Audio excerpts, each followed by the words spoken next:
সম্মানিত বন্ধুগণ, আজকে আমি আপনাদের সামনে নফসের 4টি পর্যায় নিয়ে কথা বলবো। পবিত্রতা অনুসারে নফসের 4টি পর্যায়ের উল্লেখ আছে। তার মধ্যে 3টি পর্যায়ের উল্লেখ কোরআন মাজিদে স্পষ্টভাবে পাওয়া যায়, যথা নফসে আম্মারা, নফসে লাওয়ামা ও নফসে মুতমাইন্না। চতুর্থ পর্যায়ে নফসে মুলহিমা। 1 নম্বরে নফসে আম্মারা, যে নফস আত্মশুদ্ধির কোনরূপ ধার ধারে না, যাহাতে তাহার সাময়িক আনন্দ ও সুখ তাহাতেই সে মত্ত থাকে এবং দুনিয়াকেই তাহার একমাত্র কাম্য ও লক্ষ্যরূপে রাখিয়া জীবনযাপন করে, সেইরূপ নফসকে নফসে আম্মারা বলা হয়। নফসে আম্মারা অসংখ্য প্রবৃত্তির দাস, আমিত্বের আবর্জনায় সে সম্পূর্ণ কুলুষিত। 2 নম্বর নফসে লাওয়ামা, যে নফস আত্মশুদ্ধির জন্য সর্বপ্রকার অন্যায়ের বিরুদ্ধে যুদ্ধ করিয়া চলিয়াছে, তাহাকে নফসে লাওয়ামা বলে। প্রবৃত্তির সর্বপ্রকার তাড়নার বিরুদ্ধে সে যুদ্ধে লিপ্ত থাকে। অনুবাদে এই প্রকার নফসকে অনুতাপশীল নফস বা মুজাহিদ নফস বলা যাইতে পারে, কারণ এই প্রকার নফস আমিত্বের অপরাধের মধ্যে বাস করিলেও তাহার জন্য সে অনুতপ্ত থাকে। অনেক ভুল ত্রুটি সে দুর্বল মুহূর্তে করিয়া ফেলিলেও সে আমিত্বের বিরুদ্ধে যুদ্ধরত মুজাহিদ। 3 নম্বর নফসে মুতমাইন্না, যে নফস প্রবৃত্তির বিরুদ্ধে যুদ্ধ করিয়া জয়যুক্ত হয়েছে বা পরিশুদ্ধ হইয়া গিয়াছে, তাহাকে নফসে মুতমাইন্না বলা হয়। এই নফস নিশ্চিন্ত, সুতরাং ইহাকে পরিতুষ্ট বা বিজয়ী নফস বলা যাইতে পারে। এই প্রকার নফস আল্লাহর ইচ্ছার উপর নিজ ইচ্ছা ছাড়িয়া দিতে পারিয়া তৃপ্ত ও সন্তুষ্ট হইয়া গিয়াছে। জিহাদে থাকা অবস্থায় নফস আল্লাহর ইচ্ছার উপর তৃপ্ত হইতে পারে নাই, নফস যন্ত্রণা অনুভব করিয়াছে।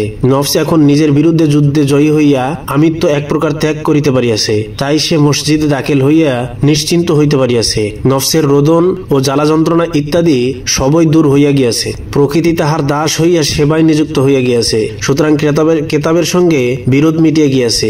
সে এখন পরিতৃপ্ত ও শান্ত।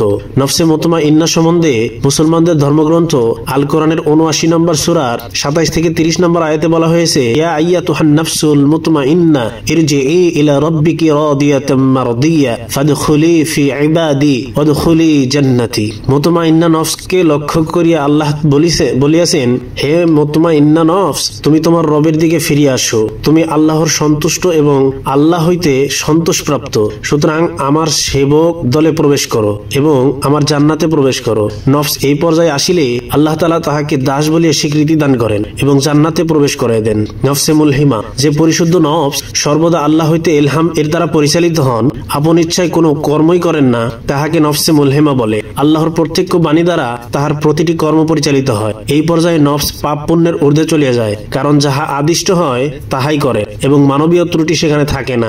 ভালো কাজেও পুণ্য নাই, কারণ ভালো কাজে তাহার কোনো কৃতিত্ব নাই, যেহেতু তাহার নিজ ইচ্ছা বা অনিচ্ছা প্রয়োগের বালাই নাই। মন্দের উল্লেখ করাই বাহুল্য, আল্লাহ মন্দ কাজে আদেশ করেন না। এই শ্রেণীর লোকের কাজ মানুষের সাধারণ বুদ্ধির ঊর্ধ্বে। তাছাড়া তাহারা আল্লাহ হইতে প্রত্যক্ষ জ্ঞান প্রাপ্ত।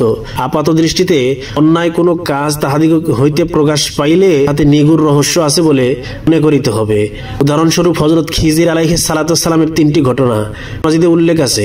এই শ্রেণীর লোকদিগকে হযরত মূসা আলাইহিস সালাতু ওয়াস সালামের মতো নবীগণ পর্যন্ত বুঝিয়া উঠিতে অক্ষম।